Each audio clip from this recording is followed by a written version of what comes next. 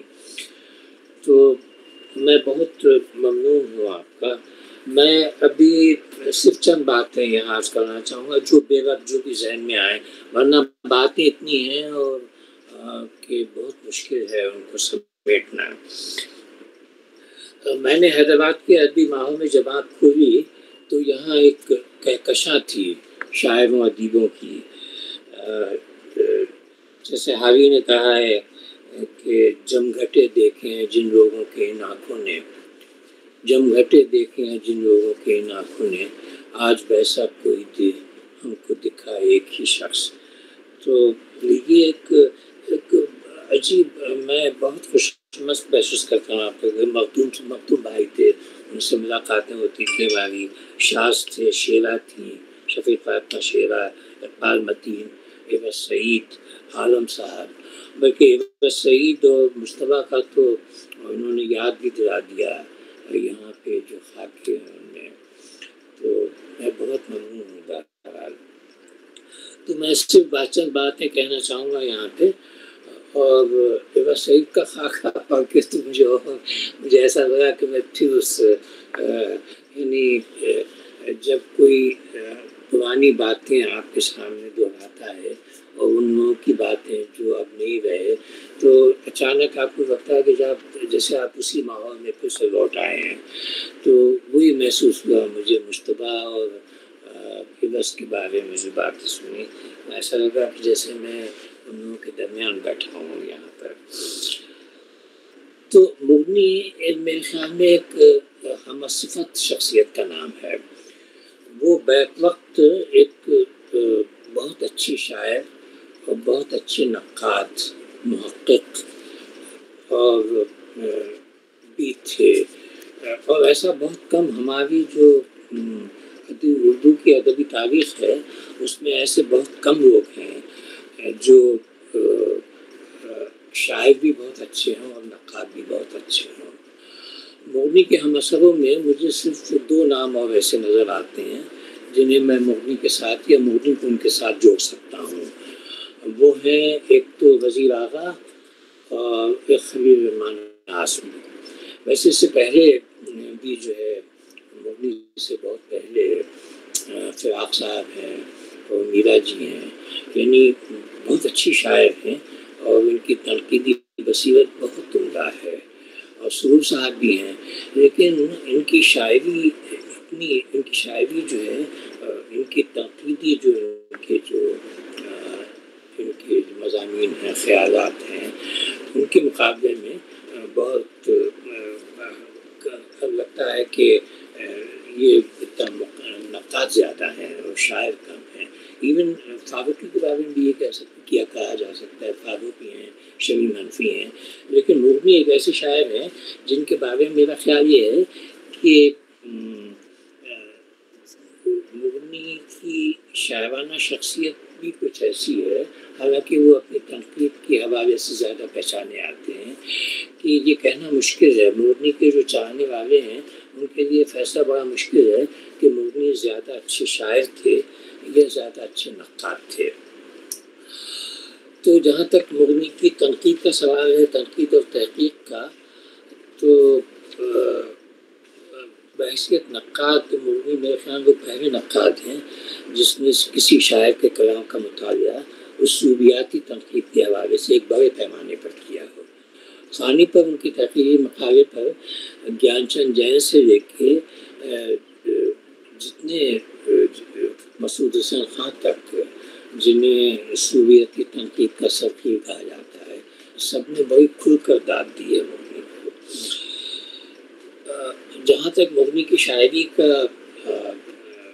بارے میں مجھے پتہ نہیں، شاید میری کمزوری ہو کہ مغنی کی شاعری سے مجھے زیادہ لگاؤ رہا ہے. شاید اس لیے کہ میں نے کچھ میں شاعر زیادہ ہوں، نقد کا تو ہوں ہی نہیں بالکل. تو مغنی کی تنقید کا جہاں تک سوال ہے تو وہ تنقید اور شاعری دونوں ہے. تو ابتداً وہ ترقی پسند تحریک اس سے بہت وابستہ رہا، کیونکہ حیدرآباد میں جو ان کے تقریباً سبھی ہم عمر و سینئر جو احباب تھے، جیسے عالم خود میری، سلیمان عریف، مختوم، راج بہادر گور، اختر حسن، یا پھر ابراہیم جلیس، محبوب حسین جگر، نظر حیدرآبادی، تحسین الفردی، یہ سب جو ہے ہندوستان کی آزادی اور تقسیم کے بعد یہ ترقی پسند تحریک سے وابستہ تھے اور دو گروپس میں بٹ گئے تھے۔ ایک تو جو ملک کے الحاق کا جو موافق الحاق تھا، اور دوسرے جو ان کے خلاف تھے۔ تو مغنی ابتداءً تو بالکل ترقی پسند تحریک سے بہت زیادہ جڑے ہوئے ہیں، لیکن بعد میں پھر جب انہیں حلقہ باب ذوق کے شاعروں کو پڑھنے، سننے اور کچھ ان کے ساتھ ان کی تحریروں کے ساتھ گزارنے کا موقع ملا، تو انہیں مغنی کو لگا کہ حلقے کے ادیبوں کا یہ نقطۂ نظر زیادہ قرین قیاس ہے کہ حقیقت کے کئی پہلو ممکن ہیں، اور یہ کہ انسانی نفسیات کی گتھیوں کو سلجھائے بغیر انسانی فلاح کا ہر منصوبہ درہم برہم ہو سکتا ہے۔ تو مغنی زیادہ تر حلقے کے شاعروں سے مغنی کا جو ہے ذہنی اور تخلیقی مزاج زیادہ ملتا ہے، لیکن بعد میں مغنی کو لیکن مغنی چونکہ بہت اپنے زمانے سے بھی بہت زیادہ جڑے ہوئے تھے، تو مغنی بہت جلد حلقے کے شاعروں کے جو حلقہ تھا اس سے آزاد ہو کر مغنی جدیدیت اور ماما جدیدیت کے اس دور میں مغنی کی تنقید شامل ہوئی، مغنی نے ایک فعال کردار نبھایا۔ تو مغنی کو اس سے کوئی غرض نہیں تھی کہ روایت چاہے مشرقی ہو یا مغربی، وہ ہر زندہ روایت کا احترام کرتے تھے۔ تو اس مقصد کے لیے انہوں نے پھر جو ہے پہلے سبرس میں شعر و حکمت کے ذریعے ان تحریروں کو مغنی نے اہمیت دی جس میں جدید علوم کے زیادہ سروکار تھا محسوس ہوتا تھا، اور سنسیدہ نقادوں کو بھی جیسے وزیر اعلیٰ گوپی چند نارنگ اور ان کے مضامین حاصل کیے، اور بعد میں آنے والے نقادوں میں سید خالد قادری، افضال حسین، ناصر عباس طیب، عتیق اللہ، عبدالکلام قاسمی، یہ سب لوگوں کی تحریروں کو مغنی نے اولیت کا درجہ دیا۔ مغنی تبسم کے 4 شعری مجموعے جیسے آپ نے ابھی فیروز آل نے ذکر کیا وہ آئے ہیں، اور اس کے علاوہ تنقید کی کتابیں بھی ہیں مغنی کی۔ تو میرا خیال یہ ہے کہ مغنی پہ بہت اچھے خاکے بھی لکھے گئے ہیں، جیسے ابھی عوض سعید کا خاکہ، اور اس کے علاوہ اقبال متین کے خاکے ہیں، ان کا ہمارے مشتبہ کا خاکہ تو ہے ہی بہت مشہور ہوا ہے، اس کے علاوہ اقبال متین ہے، سید خالد قادری کے خاکے ہیں، میں نے بھی ایک خاکہ لکھا ہے مغنی کا، اور ان کے جو ان کے آخری دنوں کا کچھ احوال اس میں جو ہے میں نے لکھا ہے۔ میں خالد قادری اور شکیب صاحب ہم لوگ وہاں جاتے تھے کہ ہاسپٹل میں مغنی شریک ہو گئے تھے اس وقت۔ ان خاکوں میں ایک خاص بات میں نے دیکھی کہ مغنی کی کچھ ایسی باتوں پہ کو زیادہ اہمیت دی گئی ہے، جن میں مغنی کے کچھ ایسے یعنی جو مغنی کا جو ایک عام، جیسے مغنی بہت رکھ رکھاؤ کے آدمی تھے، تو کبھی کبھی وہ کچھ ایسی حرکتیں کر جاتے تھے کہ لوگوں کو بڑا عجیب سا لگتا تھا۔ اس بارے میں میرے خیال میں میرا جی نے بہت اچھا لکھا ہے، انہوں نے لکھا ہے کہ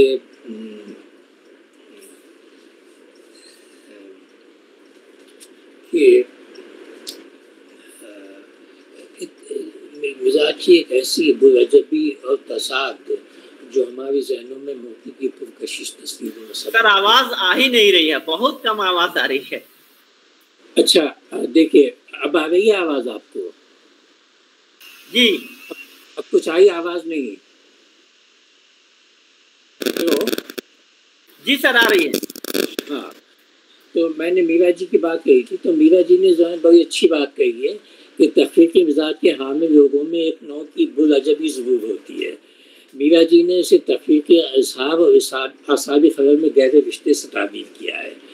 ہم نے دیکھا ہے کہ ہمارے اکثر شاعروں نے روایتی طور پر بلا نوشی کی عادت ڈالی۔ یہ شاعر اس عالم میں کبھی کچھ ایسی حرکتیں کر جاتے ہیں کہ وہ ہمیں اچھے لگنے لگتے ہیں اور ان پر پیار آتا ہے۔ اس طرز زندگی نے ایک عام آدمی ہی نہیں، ان شاعروں کے ذہن میں بھی شراب اور شاعری کو لازم و ملزوم بنا دیا ہے۔ لیکن ایک تخلیق کار کی شخصیت محض روایتی نہیں، بڑی ہست پہلو ہو سکتی ہے۔ تو مغنی کی شخصیت اس طرح میرے خیال میں بڑی ہست پہلو شخصیت تھی۔ اور جب مغنی کی شخصیت کا جب ہم جائزہ دیں تو اس میں ان کی جو جینس ہیں اور ان کی ادبی ذوق کی جس طرح تربیت ہوئی ہے، ان سب باتوں کا بھی جو ہے خیال رکھنا چاہیے۔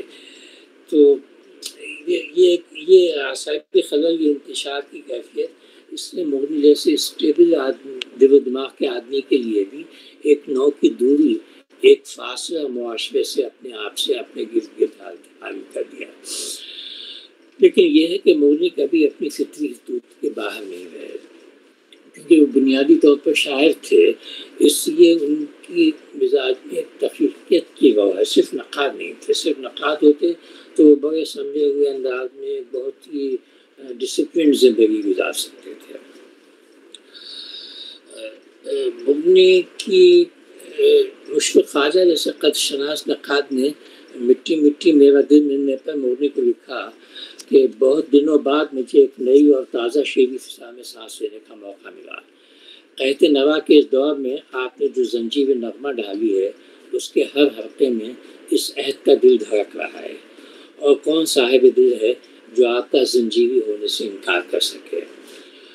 میں خود کو صاحب دل تو نہیں کہہ سکتا، لیکن ایسا کافر بھی نہیں کہ مغنی کی شاعری کا زنجیری ہونے سے انکار کر سکوں۔ لیکن میں یہ اقرار کیے بغیر نہیں رہ سکتا کہ میں نے حیدرآباد کے جس ادبی فضا میں آنکھ کھولی، اس کے فلک پر ایسے چاند ستارے سورج روشن تھے جو روح کو گرماتے اور قلب و نظر کو ٹھنڈک بھی عطا کرتے تھے۔ جن چند لوگوں سے جو مجھے نیاز حاصل رہا ہے، ان کے بارے میں مجھے حالی کا ایک مصرع یاد آتا ہے کہ آج ایسا کوئی دل ہم کو دکھا ایک ہی شخص، تو مغنی کو بھی میں انہیں لوگوں میں شامل کرتا ہوں۔ شکریہ۔ جی ہلو، جی سر، آواز آئی میری آپ کو؟ بہت کم آ رہی ہے آواز۔ جی، میں مغنی بہت کم آمیز تھے، بہت کم بولتے تھے، لیکن پھر بھی ان کی آواز سنائی دیتی تھی۔ میں کم آمیز بھی ہوں، لیکن میری آواز بھی سنائی نہیں دیتی۔ نہیں، وہ نیٹ ورک کا مسئلہ ہے سر۔ آپ کی آواز تو بہت اچھی ہے، ہم لوگوں نے سنا، آپ کا کلام بھی سنا ہے۔ جی جی، شکریہ۔ مغنی بہت اچھے شاعر بھی تھے، بہت اچھے نقاد بھی تھے، بہت اچھے محقق بھی تھے۔ تو مغنی میں اتنی خوبیاں تھیں کہ اور پھر ان کی شخصیت کچھ ایسی تھی، اتنی پہلودار تھی کہ اسے ایک لفظوں میں سمیٹنا ایک دریا کو ایک کوزے میں بند کرنے کی طرح ہے۔ ادھر ایک صاحب ہیں کیف فرشوری صاحب، انہوں نے اپنے پی ایچ ڈی کے لیے مغنی پر ایک مبسوط مقالہ لکھا ہے جو تقریباً 600-700 صفحے پر مشتمل ہے، اور مجھ سے انہوں نے خواہش کی کہ میں اس پر پیشرفت لکھوں۔ تو وہ آپ دیکھیے، کیونکہ مغنی پر بہت چیدہ تو بہت مضامین ہیں، مغنی کی شاعری پر، مغنی کی شخصیت پر، مغنی پر خاکے ہیں، لیکن ایک ایسا کوئی مضمون ہو یا مقالہ ہو جس میں سارے پہلوؤں کا، اور بلکہ مغنی، اور لطف یہ ہے کہ کیف فرشوری صاحب نے کبھی مغنی کو دیکھا نہیں، تو اس کے باوجود مغنی پر جو کچھ لکھا گیا ہے اور مغنی نے جو کچھ لکھا ہے وہ سب انہوں نے اپنی تحریر میں سمیٹنے کی کوشش کی ہے۔ تو مغنی جیسے ابھی کہا نا کہ چھپا رکھا تھا جو خود کو کمال میرا تھا، تو واقعی مغنی کا یہ کمال تھا،